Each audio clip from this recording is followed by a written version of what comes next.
Hello world, we are Team 3 LDL, and today I'll be talking about Barney's resource-based view of the firm. No, not that big purple dinosaur Barney. All he knows how to do is give hugs. Not this Barney either. He specializes in other things and utilizes his resources in the art form of awesomeness. But rather this Barney, Professor J. Barney. So who is Professor J. Barney? He is a professor of management and human resources at the Fisher College of Business in Ohio State University. Yes, the Buckeyes. He is a holder of Chase Chair for Excellence in Corporate Strategy at the Fisher College of Business. He holds a master's and a PhD from Yale University, as well as an honorary PhD from the University of Lund in Sweden. His areas of expertise include entrepreneurship, strategic management, agency theory, and organizational change. What is Barney's contribution? Barney is considered to be the father of modern resource-based view of the firm.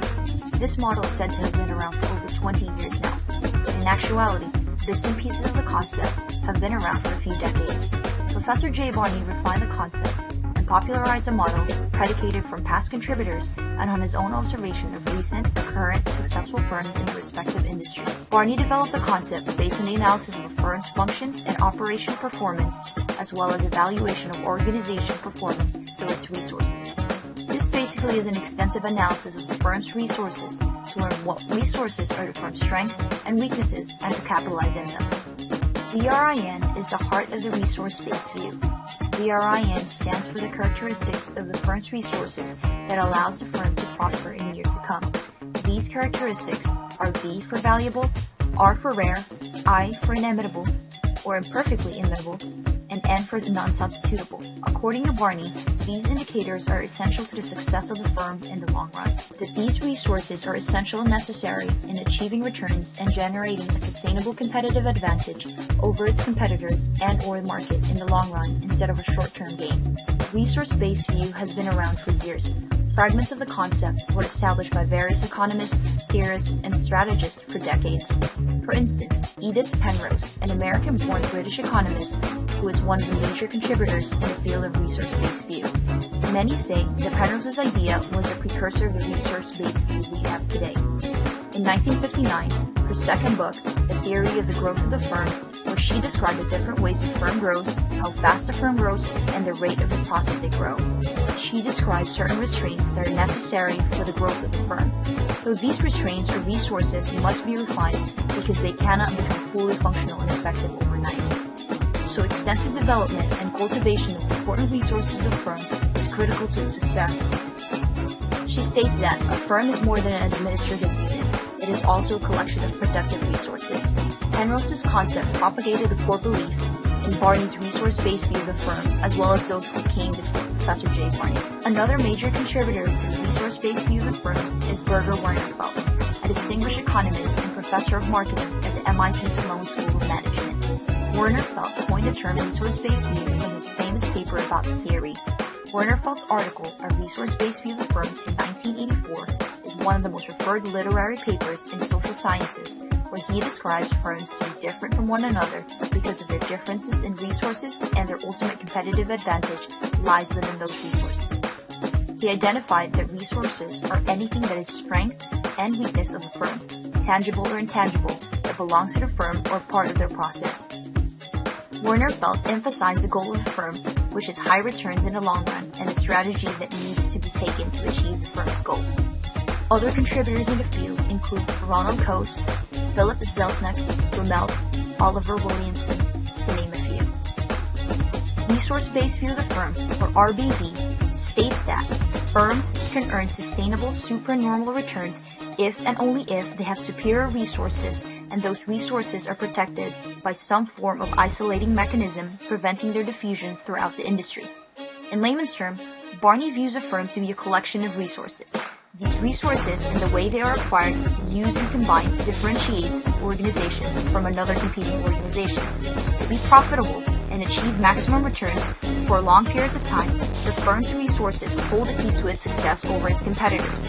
It is within the best interest of the firm to pursue this process to maximize their operations and returns.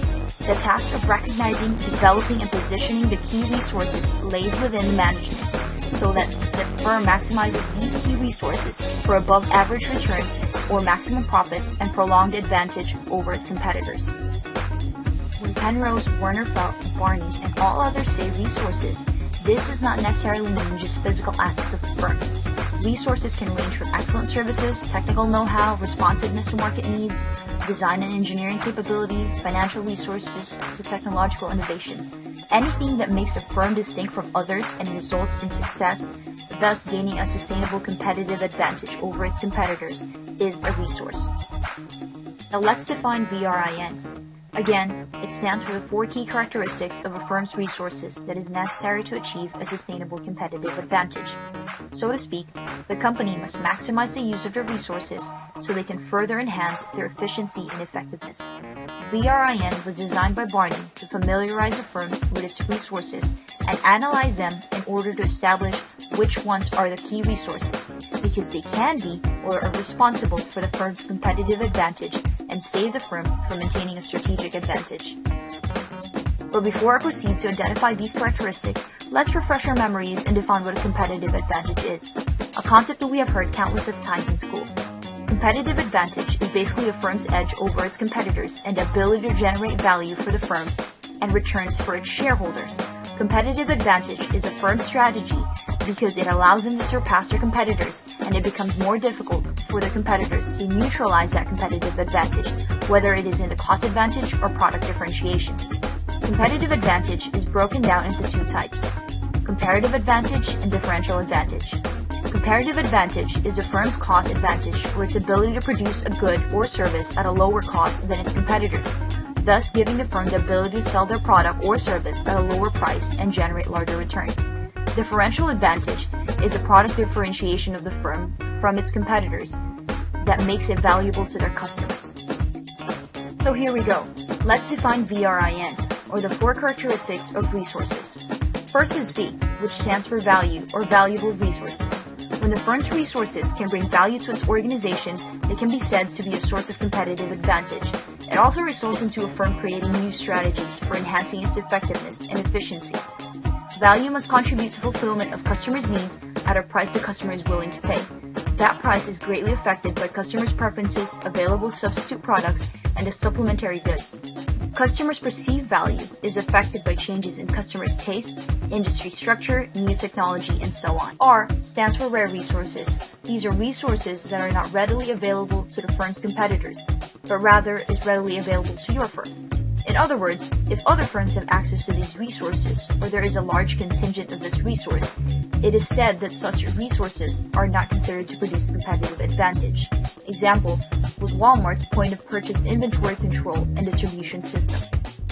I stands for imperfectly imitable resources. Resources that are considered to be not easily copied by the firm's competitors are said to be sources of sustainable competitive advantage. The ease of imitation by the firm's competitors depends upon the cost, whether it is cost-effective in obtaining such resource or possessing it. Second, are the firm's competitors have the ability and capabilities of imitating the resource.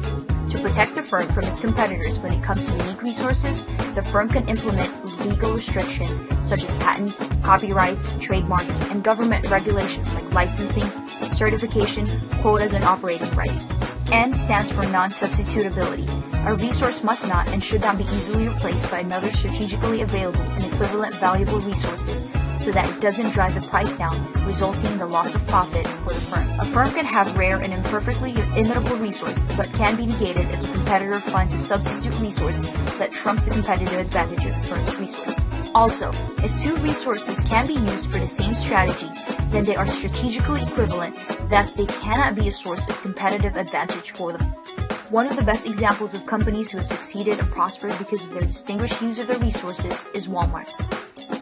They have succeeded in their industry because Walmart recognized the relevance and effect of their resources have in their business, such as having superior logistics, point-of-sale system, low-price operation, low-cost procurement of their goods. Walmart utilized, specialized, and continuously innovated their resources to their advantage that they have gained a substantial lead over their competitors.